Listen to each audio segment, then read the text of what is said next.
얼마 전 국내 1위 엔터사 하이브와 산하 레이블인 어도어 간에 유례없는 내홍 사태가 벌어졌죠. 이번 사건은 하이브가 어도어 민희진 대표에 대한 감사에 돌입하면서 시작됐는데요. 하이브에 따르면 민희진 대표 주도로 어도어 경영권 탈취 계획이 수립됐다는 것을 확인, 관련 물증과 관계자 진술도 확보했고, 이를 토대로 민희진 대표 등을 업무상 배임 혐의로 고발장을 접수한 상태인데요. 반면 민희진 대표 측은 갈등의 본질은 뉴진스 베끼기라며 반박했습니다. 하이브가 새 걸그룹 아일릿을 제작하면서 어도어의 걸그룹 뉴진스를 카피했고, 이에 대해 문제 제기를 하자 해임 절차 통보를 받았다는 겁니다. 민희진 대표는 기자회견까지 열면서 나는 죄가 없다, 업이 개선되길 바라는 마음에서 내부 고발을 한 거였다, 이런 입장을 밝히기도 했는데요. 여론은 팽팽합니다. 뉴진스를 만든 게 민희진 대표 혼자 한 거냐, 하이브 자본과 배경덕을 다 봐놓고 성공했으니 내 거라고 뒤통수 치는 건 배은망덕하다, 막 데뷔한 아일릿을 카피그룹으로 몰아간 건 선을 넘었다는 하이브의 우호적인 의견들과 아일릿과 뉴진스 컨셉이 비슷한 건 인정, 모 회사에서 비슷한 걸그룹이 나왔으니 열받을 만도 할 거다, 이런 입장도 있습니다. 어쨌든 K-팝 초유의 집안 싸움이 격화되면서 뉴진스, 아일릿의 이미지 타격은 상당하고요. 하이브 주가는 4월 26일 20만 1,500원으로 전주 대비 12.58%가 떨어졌으며 시가총액 역시 1조 원이 넘게 증발했는데요. 업계에서는 이번 사태로 인해 방시혁 의장의 멀티 레이블 운영이 시험대에 올랐다는 지적이 나옵니다. 하이브가 초고속 성장을 일군 비결 중 하나가 멀티 레이블 시스템인데요.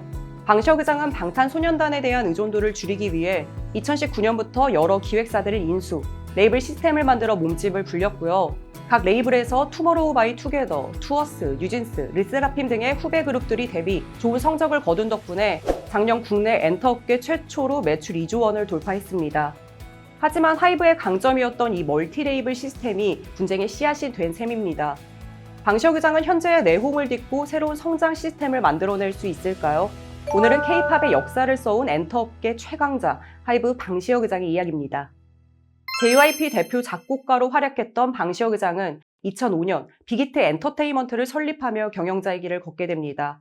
창업 초기에는 별다른 히트작이 없어서 가수들이 게임을 하며 시간을 보내기가 일쑤였고요. 방시혁 의장도 술로 스트레스를 푸는 날이 허다했다고 하죠. 다행히 2011년 30억 원의 투자금을 유치했지만 야심차게 제작한 걸그룹 글램이 폭망, 투자금을 다 날리고 도산위기에 처하게 됩니다. 이때 방시혁 의장 전 사원을 불러 모아 장기 워크숍을 열었다고 하는데요. 당시에 얻은 해답이 이거였습니다. 1차원적인 생존이 아닌 지속 가능한 성장에 집중하자. 결국 좋은 아티스트를 발굴, 제작해야지만 빅히트가 오래 살아남을 수 있다. 이렇게 만들어진 팀이 바로 BTS입니다.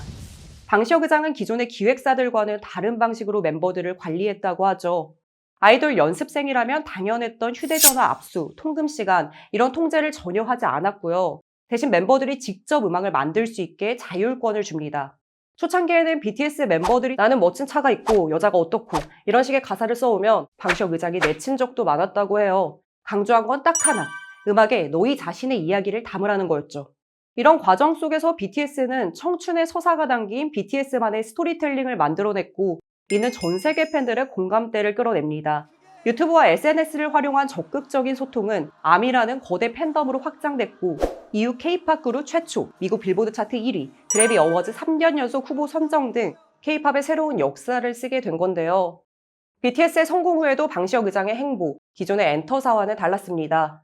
2020년 코스피 상장 하이브로의 사명 변경 후 사업 구조까지 확장한 건데요. 그 삼각축이 레이블, 솔루션, 플랫폼입니다. 그러니까 각 레이블이 음악과 아티스트에 집중하면 솔루션 파트에서 각종 굿즈와 콘텐츠를 개발, 수익 모델을 창출하고, 플랫폼 파트에서 이를 유통하고 판매해 팬들과 소통하는 시스템인데요.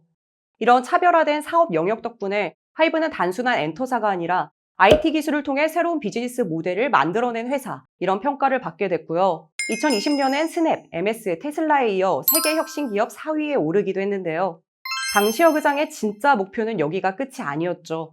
글로벌 엔터테인먼트 라이프스타일 기업, 즉 글로벌 반도체와 자동차 시장에 삼성과 현대가 있듯이 K-팝에서도 글로벌 엔터 기업이 필요하다, 그게 하이브가 되겠다, 이런 목표였는데요.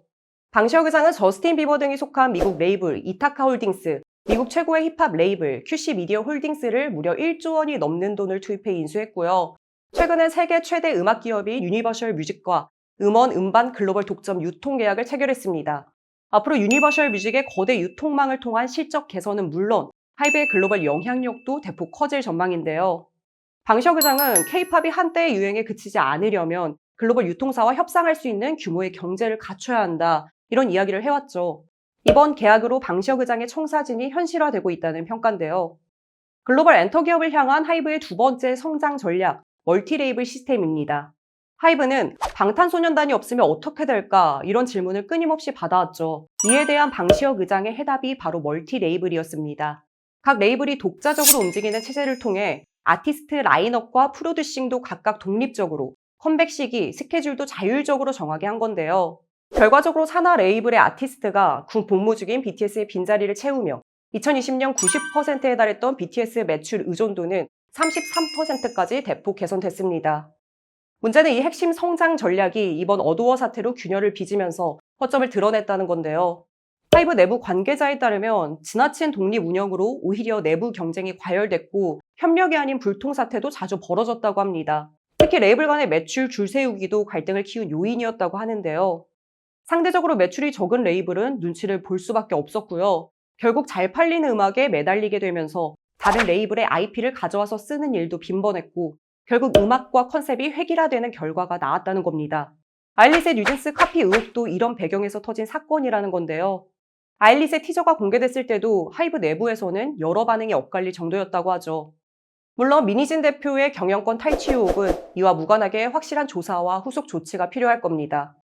이번 사태가 벌어지기 전 방시혁 의장은 미니진 대표의 공을 인정해서 상당한 수익 보상을 했던 걸로 알려졌죠. 민 대표 측이 스톡옵션이 너무 적고 세율이 높아서 실익이 크지 않다. 이렇게 문제를 삼자 스톡옵션 대신 주식을 저가에 매도하는 식으로 하이브가 한 발 양보를 했지만 그럼에도 갈등은 봉합되지 못했고 이번 사태가 벌어졌기 때문인데요. 결국 방시혁 의장의 멀티 레이블 체제는 확실한 점검과 보완이 필요해 보입니다. 제2의 뉴진스 카피 같은 의혹이 생긴다면 아티스트와 팬, 주주, 나아가 K-팝 시장의 미래에도 리스크가 될 수밖에 없을 텐데요. 방시혁 대표가 멀티 레이블 체제를 어떻게 고도화시키고 개선해 갈지 계속 지켜봐야겠죠. 방시혁 의장은 프로듀서로 활동할 때부터 어깨에 만연했던 주먹구구식 업무 처리를 극도로 싫어했다고 하죠. 제가 걸어온 길을 되돌아보면 분명하게 떠오르는 이미지는 불만 많은 사람입니다. 다만 음악 산업의 불합리, 부조리에 대해서 저는 간과할 수 없습니다. 이런 문제들과 싸워왔고 아직도 현재 진행형입니다. 2019년 서울대 졸업식 축사에서 방시혁 의장이 한 말인데요. 음악 시장의 고정관념을 하나씩 깨가며 K-팝의 역사를 써온 방시혁 의장. 중소기획사 시절부터 매니지먼트팀, 신인 개발팀, 비주얼팀 등을 나눠 철저한 분업 시스템을 만들었다고 하는데요. 하이브의 플랫폼 사업, 멀티레이블 시스템 역시 이런 분노와 고민하에 만들어진 결과물이었습니다. 멀티레이블 체제는 새로운 도전에 직면해 있지만 방시혁 의장의 혁신 행보는 여전히 현재 진행형인데요. 하이브는 이번 내홍을 계기로 글로벌 엔터사로 한 단계 더 도약할 수 있을까요? 방시혁 의장의 분노, 혁신의 DNA가 어떤 열매를 맺게 될지 다음 행보가 궁금해집니다.